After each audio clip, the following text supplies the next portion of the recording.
कथा में बैठ जाने से ही भक्ति प्राप्त नहीं होती, उस कथा में आपका मन भी लगना चाहिए, उस कथा में आपका भाव भी होना चाहिए। क्योंकि भगवान के लिए जब हम पूजा पाठ आदि कर्म करते हैं तो 4 चीजों की आवश्यकता होती है। सबसे पहले आवश्यकता होती है श्रद्धा की, दूसरी आवश्यकता होती है समय की, तीसरी आवश्यकता होती है सामग्री की, और चौथी आवश्यकता होती है शुद्धता की। अगर आपकी 4 चीजों में से कुछ भी अगर गड़बड़ हो जाए तो आपको पूजा का फल नहीं मिल सकता है।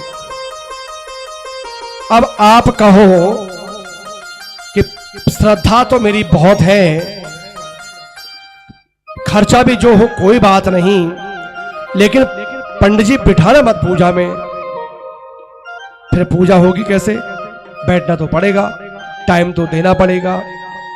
आप कहो बिठा भी पूरे दिन भर दो, जो सामान बोलो वो भी ले आऊं, लेकिन मेरी उस कार्य के प्रति कोई श्रद्धा नहीं है, तो आपका वो किया हुआ भी बेकार है।